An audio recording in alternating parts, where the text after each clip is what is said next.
Hi guys, thanks for joining. I'm just gonna wait a couple more minutes to see. Hey Mara, good to see ya. I'm gonna do some sales training. I'm gonna wait just a couple more minutes to see who else joins.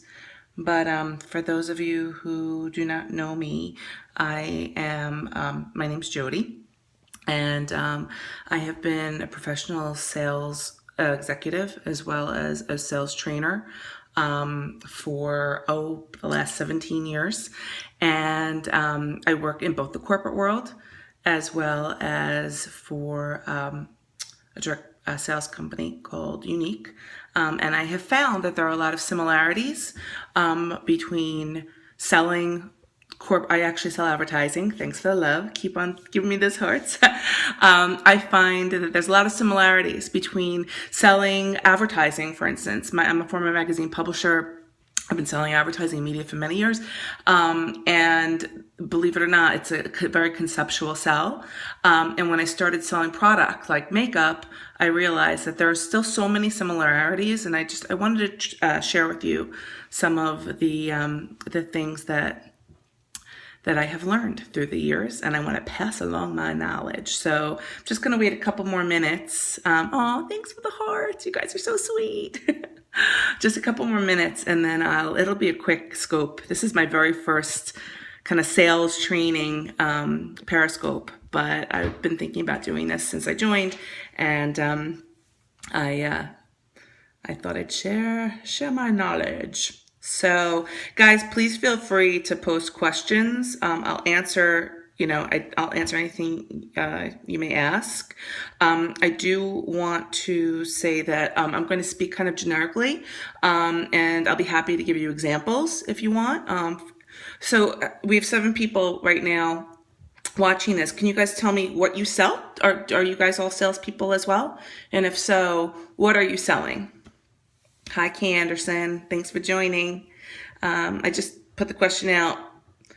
Oh, Unique. Yay, a fellow Y sister. Oh my gosh, we have all these Y sisters. I love it. Wow. Okay, cool. So we'll talk a little bit about products as well. Love that. Oh, okay. Body coach. Sounds good. Whoop, whoop. Okay, cool. So I'm going to give you my top 3 tips for becoming a sales goddess.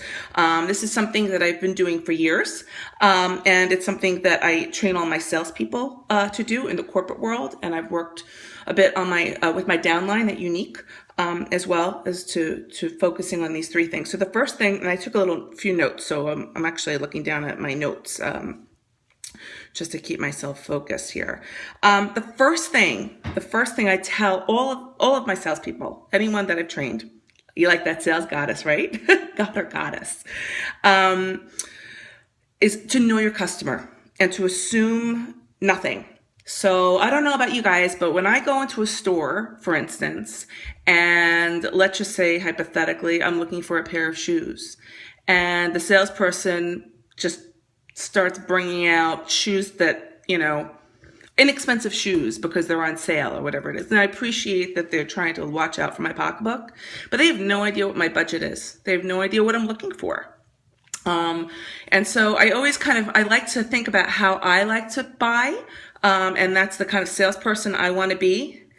And so it's really, really important to assume nothing and to know your customer. You have to really understand what their goals are.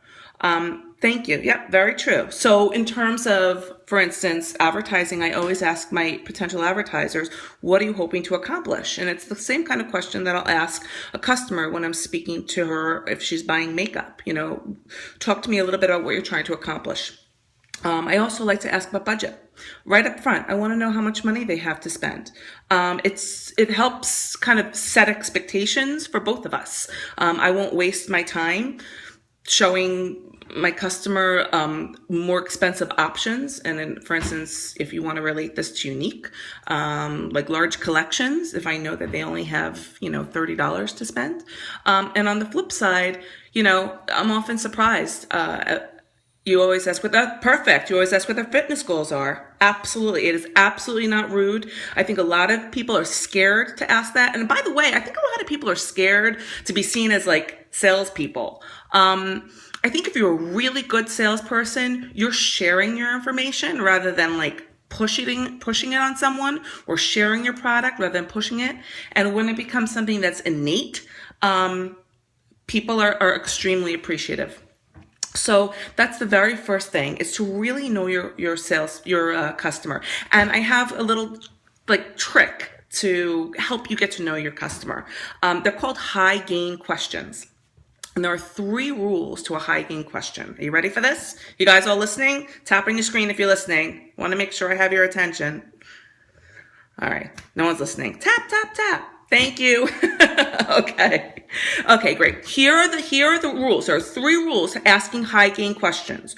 Rule number 1, the question needs to be interesting to answer. So whatever question you ask needs to be interesting for your potential customer to answer. People love to talk. They love to talk about themselves.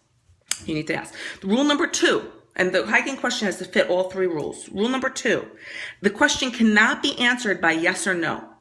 So it needs to be an open-ended question, because when you ask a yes or no question, you give your customer or your potential customer the opportunity to shut you down, and the sale will be over. So you need to ask questions that are interesting to answer and that cannot be answered by a yes or no. And the 3rd rule, sure, I'll give you an example. So Mary, tell me a little bit about the products you're currently using now to take care of your skin. There you go. There's or how about, talk to me a little bit about what your goals are in terms of what you're hoping to accomplish with your fitness. Okay.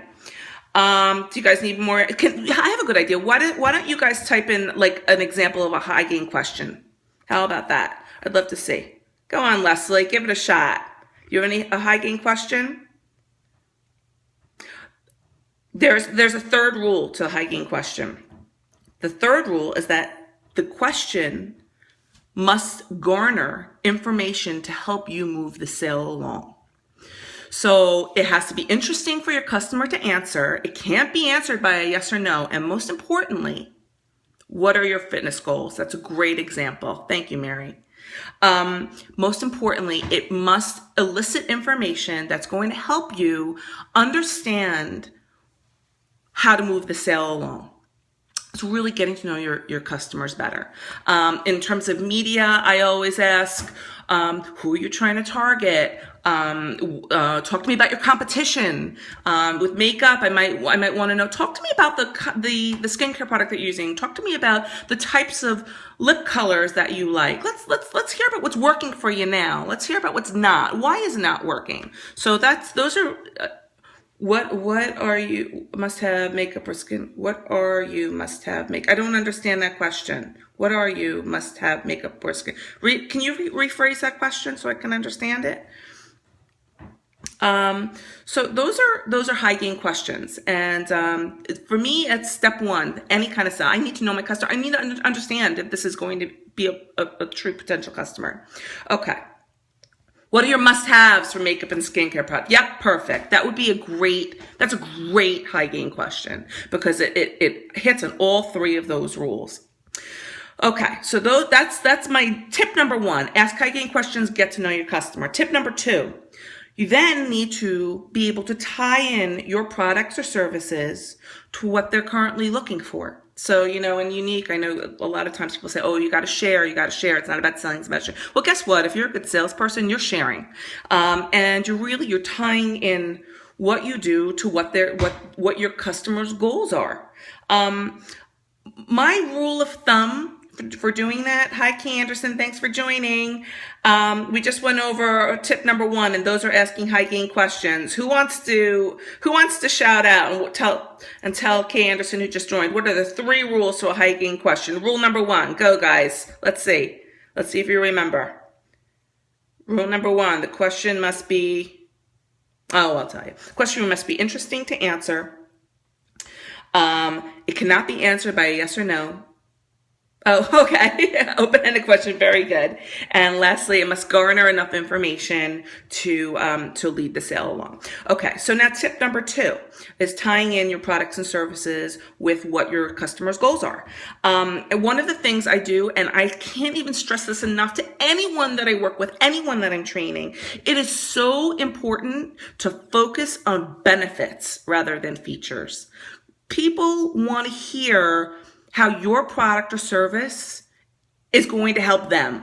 So kind of like a key thing that I always keep in my mind when I'm selling is I might say, we can use unique since we have so many unique Y sisters here. Let's talk about the uplift, for instance. So, we could talk about all the wonderful things that uplift is made from, but what that means to you is those fine lines and wrinkles you just told me that you're trying to fade.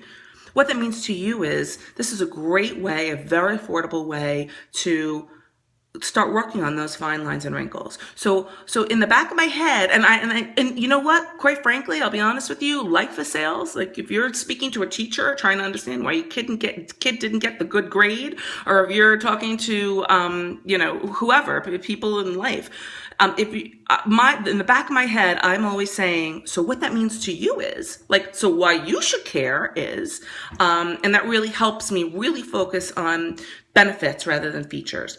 Focus on benefits rather than features. You can mention the features if that helps support the benefit, but at the end of the day, people want to hear about how your product and how your service is going to benefit them. So don't harp on you. You're harping on them.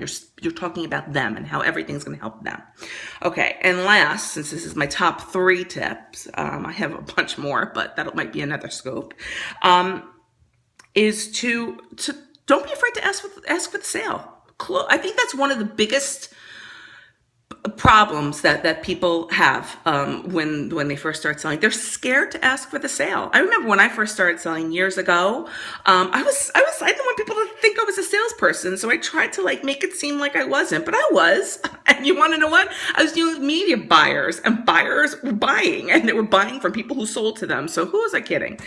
So I always ask for the sale. I want to know, what's your timing like? And did I cover everything that you're looking to cover right now? And is there anything that I can do to help you make your decision quicker? I absolutely always ask for the sale, because if you don't ask for it, they can't say yes. And if you don't ask for it, they can't say no, but they can't say yes. So those are the top 3 kind of tips that I have that have helped me move along in my career. I think they're very simple. It's something, like I said, life is sales. You can practice doing this every day. To whoever you're speaking with, whether you're selling unique or whether you're selling your fitness coaching, or whether you're trying to sell your 6th graders English teacher on a good grade. Oh guys, thank you so much. It was thank you for coming. And hopefully you'll be able to use these. I'd love to hear back from you. I intend to do one of these scopes a week to kind of share my knowledge. Maybe the next one I'll do is sales and marketing. Awesome. Well, I hope everyone's business grows, and give me the love. Tap, tap, tap, tap, tap. And if you're not following, please feel free to follow. And I look forward to seeing you guys on Periscope again soon. Bye.